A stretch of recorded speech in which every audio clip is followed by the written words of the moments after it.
Welcome to another episode of Health Your Way podcast, where we discuss health issues ranging from physical, mental, emotional, as well as current facts.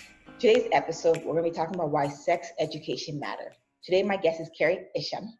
She's a knowledgeable, experienced, and passionate educator dedicated to excellence and committed to the empowerment of people of all ages. Her three main areas of focus are sexual abuse, prevention, special needs and education, and LGBTQIQAP advocacy. Wow, that was a lot. I appreciate that. Thank you for being part of this podcast. And before we move forward, is there anything else you would like to add to your impressive resume, my dear? No, I just wanted to say thank you for having me, Mo. It's awesome to collaborate with somebody else in the field. And I think I'm just really passionate about helping people understand that their sexuality matters, and it doesn't matter if they have a disability or if they're elderly or if they're a small child, that pleasure focused sexual health education is something that I'm very focused on. I like that. And that's one of the reasons why when I found you, I was so excited because, not to be rude, but there's not a lot of people like you out there that perform that form of education. And I find that the demographic or even the focus of area you mentioned, I don't really think of like special needs person looking at sexual health. I don't really think of like, it's really profound that you offer this service. And I think it is needed out there and a lot of people aren't aware of it. So with that said, you know, as I'm talking, why does sexual education mean to you? Like, what does it mean to you in a nutshell? Sure. I think sexual health education is about informing young people about the basics of anatomy, sexual reproduction, consent, birth control, sexually transmitted infections, how to communicate condom usage with a partner. And I think sexual health is so important because it really infiltrates all other areas of our lives, right? If we feel disconnected to our bodies, or if we're misinformed or uninformed, we're more likely to be sexually exploited by someone. So sexual health should be taught from 2 years and up in our school systems, depending on province to province in Canada. I know for British Columbia, it's from kindergarten to grade 10. The only challenge is we have teachers that have not been trained. We have teachers that don't have access to up-to-date resources. And so it's something that often gets skipped over. And I know that if parents were told, oh, we're not doing math this year, we're not doing reading or writing this year, that people would lose their minds. And I really want the world to be the same when it comes to sexual health education.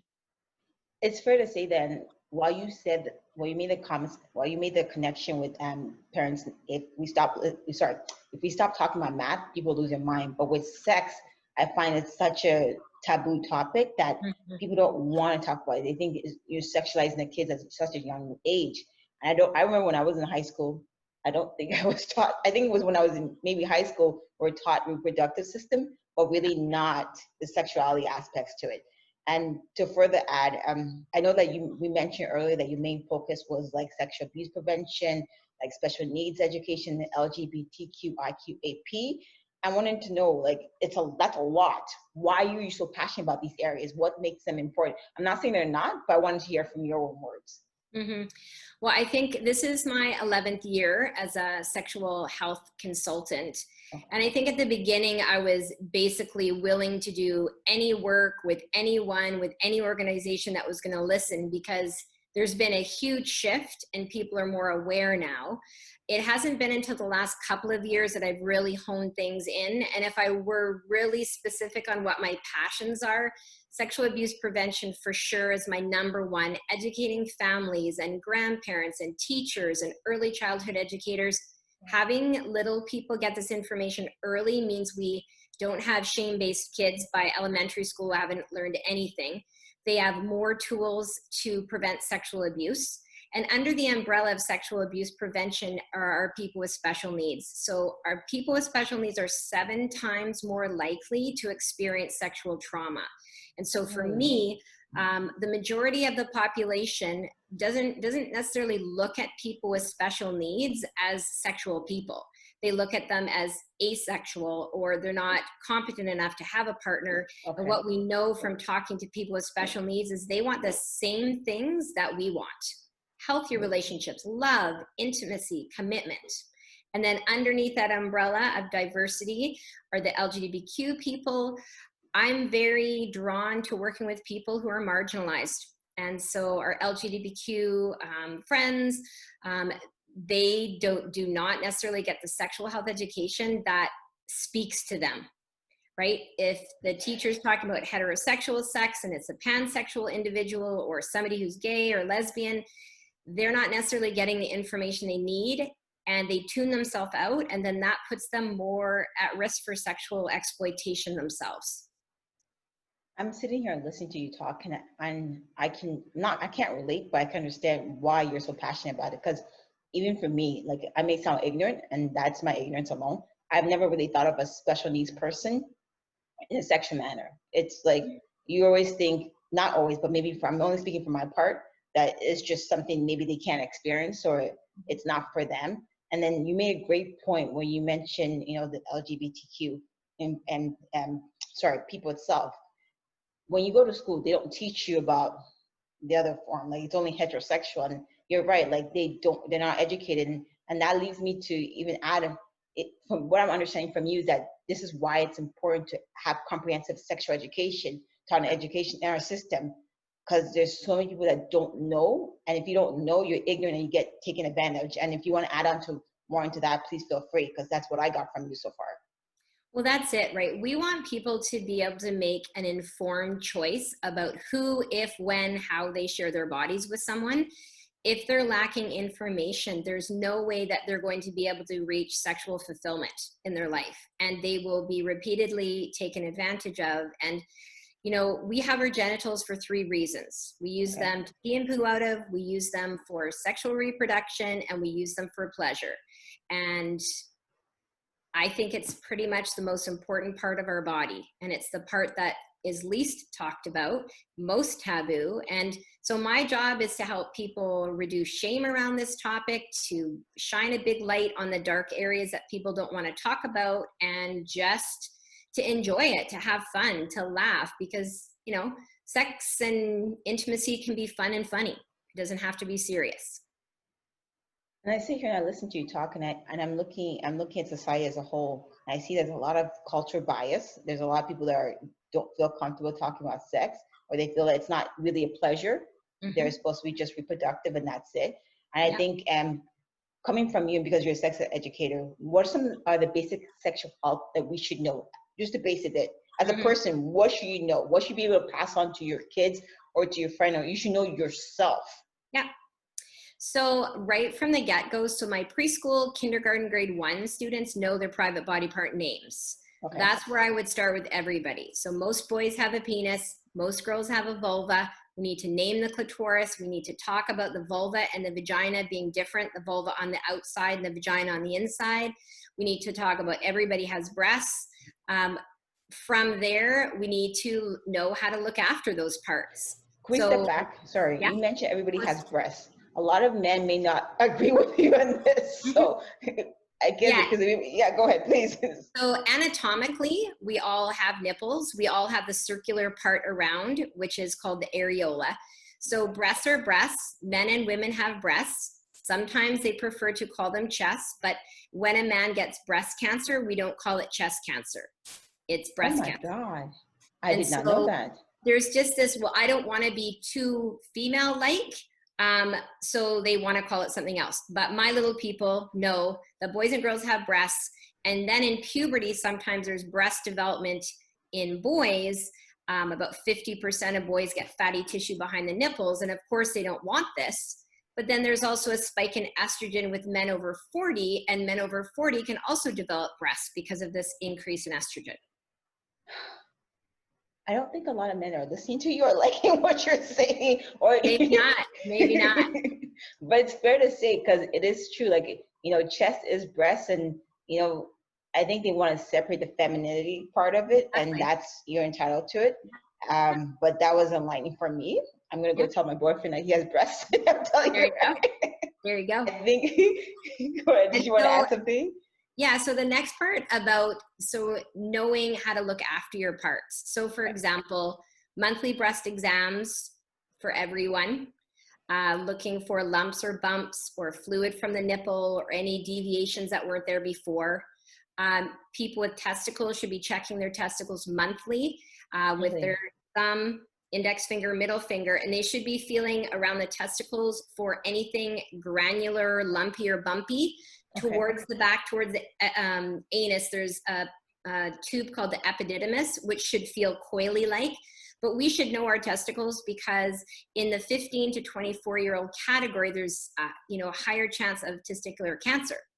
We need to also do our pap smears. So in Canada, we do our pap smears every 3 years. Yes. Unless there's irregular cells, and the doctor may want you to do it annually. And then for prostate examinations, men over 40 need to be having these pre-conversations with their doctor. They don't necessarily need a prostate exam at 40, but if they have a family history. So we need to look after these parts as if they were sacred, because we do need them for 3 very important functions, like I said earlier. So looking after your parts, even knowing how to wash them. Right? You don't need to use soap at the tip of the penis. If you have a foreskin, it can cause irritation. You don't need to use soap inside the vagina, just on the vulva. So basics like that. Yeah. I don't think they teach that at school. I don't even think they teach that at home. Well, I do. And the kids are like, that's true. It does sting a little bit, right? No, but honestly, like if you look at my face, I'm just like, I don't remember being taught this. And I think a lot of women or men itself have to learn it by themselves or based on like trial and error. And it's it can affect you mentally if you don't know how to clean. And there's a lot of people that, need to learn how to wash underneath properly. And it's unfortunate, you're right. It's not something that you're taught at school. And I don't think your parents sit there and go, okay, this is how you do it. Because they don't know themselves because they weren't taught by anybody.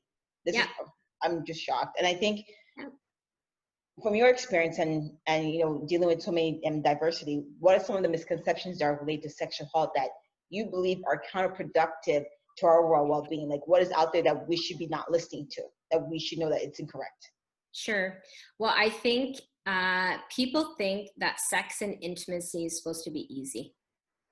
And I think that particularly men, and young boys are supposed to know what they're doing, and they don't. And one of my biggest topics of interest is how pornography impacts long-term our behavioral choices that we make, our sexual preferences, and the activities that we want to be doing. So I think the biggest misconception right now is that pornography is going to be a sex educator for kids, and that if they don't get the sex education they need, they are going to go to porn. And in pornography, we see images that are degrading, dehumanizing, and objectifying. And then kids are actually repeating these behaviors, sometimes with peers, sometimes with siblings when they're children. Because a lot of 2/3 of families are not filtering computers. And so kids are actually, if you Google anything, it's going to eventually lead you to pornography. So I think intimacy is hard work. I think people need to take time to know about their body, how their body works. They have to understand through masturbation how their own body works so that they can share that information with a future partner.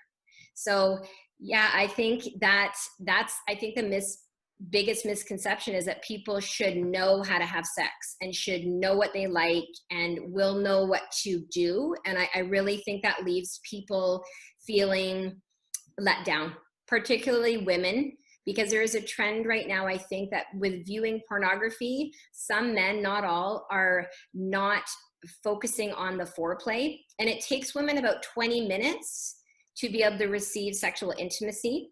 And so if there's no foreplay and the body is not prepared, the other person's not going to be experiencing pleasure, and it leads to people not wanting to have sex with their partner. I hear what you're saying. I really do. And I'm just sitting here going, you're reminding me of my ignorance when I was younger. I see outside, like I see on social media, a lot of men or a lot of women thought men should know what to do, right? Yeah. And then when you mention pornography, I've been looking at doing a subject on that itself. And I find that a lot of men are expecting women to behave like that or think that's the expectations of sex where it comes. There's nothing wrong, like pornography, whatever you feel like, there's nothing wrong with it. Like if that's what you enjoy, that's what you enjoy. I think it's the expectation that, you know, your relationship should resemble, you know, the threesome, the woman that can do multiple things. And I think that leads, as you mentioned, to a lot of disappointments. And especially for women, that if they're watching porn, they're assuming that you should know your stuff or you should be able to, you know, have an orgasm right away. But all women are different and they're complex. And I'm sitting here going, I've had to learn this by myself over the past year or two. A lot of people are still don't know that, and they're even older than me, and they just are lost. With that said, I think if the audiences are looking to educate themselves on sexual health, where should we start? Like, again, please. Okay, so couple ideas. I think one of my favorite websites is Options for Sexual Health. Another one is Scarleteen. Scarleteen has a lot of LGBTQ friendly information.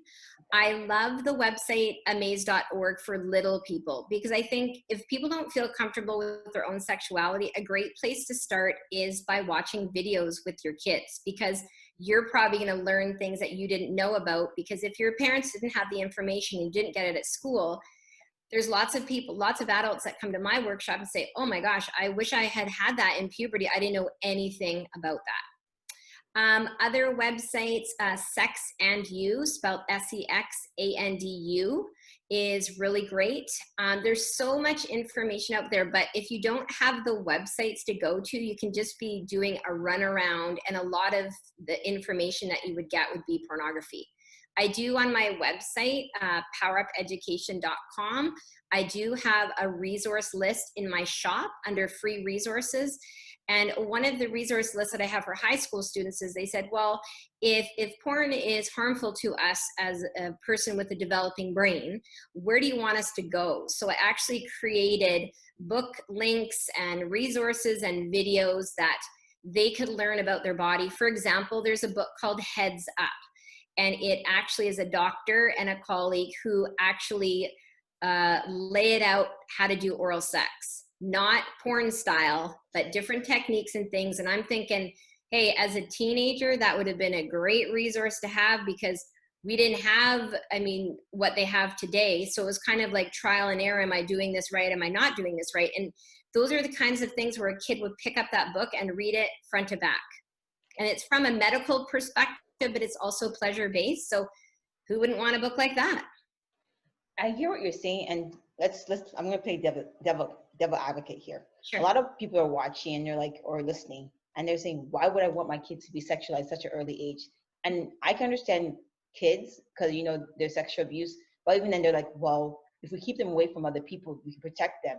I think from your part and your own experience, what would you say to those people that are watching that? Why should you educate your kids or your teenager on aspects of this? Okay, so the research is very conclusive. The more sexual health education a child, teenager, youth gets, the more likely they are to delay sexual activity. Pornography is also a deterrent for people, because some youth are scared of what they're seeing and are like, I'm not doing that because I don't want someone to choke and pinch and punch me and do all of these things that the average person wouldn't do. And I don't poo-poo the watching of pornography. If that's someone's thing, and there is research, if a couple watches pornography together and it's consensual, it can be sexually enhancing. But if someone's running around and being secretive and the other person finds out, it can cause a huge rift in the relationship, because that's not being sort of like honest and trustworthy, right? So I think sometimes parents may fear that telling kids about sex is going to make them run out and have sex, or if you give a kid a condom, they're going to use it. And I always say, yes, they're going to use it. They're going to make it into a water balloon. They're going to make a volleyball. They're going to put it on the door handles. They're going to leave it on the playground. Informed kids will delay sexual activity. They'll know about birth control. They'll know about STIs. They'll know about pleasure. They'll know about masturbation. They'll know all the things, how to communicate with your partner, your likes and dislikes. So my thing is, the most risky teenager is a misinformed, uninformed teenager heading into high school with no information at all, predation is very easy in the older grades to the younger grades. That's been happening for decades, maybe, I don't even know, longer than that. So an informed person is going to be safer in the world. It's just that simple. And I understand. I know I agree with you, because when you go to university, you go to high school, or even if you step into, yeah, I said university, if you don't understand who you are, don't understand what your sex should be, and you're not educated, people can take advantage of you. Absolutely. And then peer pressure. Like, Yeah. a lot of women unfortunately get into situations due to peer pressure, and men as well. So I can understand and I respect your opinion. I agree with it, that I believe at a young age, you should understand your body. Yeah. So I think if people are reaching out, if people want to reach out to you to learn more about your service, what's the best source and what platform should they reach out to you? Sure. I have Instagram, but I don't really use it that much for business. But I have Kerri Isham, so KerriIsham on Facebook. And then I have Kerri Isham Power Up Education on Facebook as well. Probably to get the clearest view on what I do, to head over to my website, www.powerupeducation.com. We actually just did a complete overhaul prior to COVID. Lucky us. Took all of my presentations that I do live with people, taped them, added resources, and now we have trainings available online in a variety of different topics. And that's really good, because I think if people wanted to just educate themselves as an adult on what's going on, so that they can prepare their kids, if they may not feel comfortable having the education system do it, but if they can at least understand and educate their kids, that's a good thing. I think the last thing really is, when reaching out to you, what should audience know about you that sets you apart from people within your field? Well, I think because I do preschool to adulthood, I think that sets me apart from people. I've worked with seniors and I've worked with 2 and 3-year-olds. And I think I really provide a non-judgmental atmosphere for people.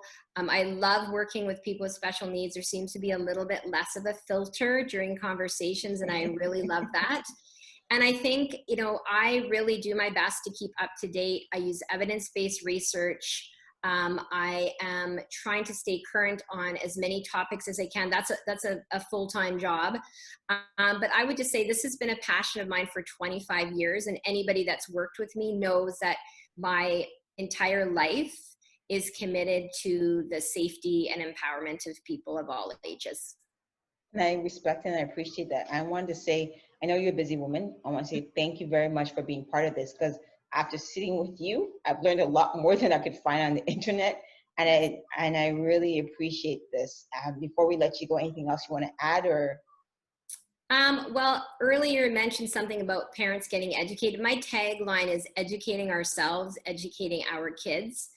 And I think sometimes parents are maybe a little bit hesitant to have these conversations because they don't have all the information. And that's why they often appreciate someone like me coming into the schools, because I start conversations that are difficult. Okay. And then the parents can kind of come in and hopefully answer questions. And if they don't know, they can reach out to me or go to one of the websites that I recommend. And it really is our responsibility to understand our own bodies and then be able to share that with the people in our lives, our children, our partner. You're right. Because if you don't know what you want or what you like or what you're comfortable with, how do you educate, or how do you even have that kind of intimacy with your sexual? Exactly. I've learned a lot. I'm sorry, Kerri, like you left me a little bit speechless, especially the whole porn part. That threw me off. And then honestly, yeah, I'm speechless. I want to say really thank you again. I've had a great time. And yeah, wish you all the best. I think what you have and what you're doing, it's 100% needed. I don't think there's that many of you out there. And if there is, you don't really, there's a lot of you? No, there's not a lot of us. Yeah. The training that I took was out of Vancouver, and with Options for Sexual Health. And they do have several cohorts a year go through the program, but there's not a lot of people that necessarily continue in the field or do the things that I do. But there are some of us. Yeah. Just not enough. Yeah, you're right on that one. With that said, again, thank you very much. I appreciate you being part of this podcast, and I feel like what you do is needed. And anybody that's listening, go educate yourself, please. Like, I think this is really a big topic that we need to discuss. Thank you for joining us today on our weekly episode of Health Your Way podcast.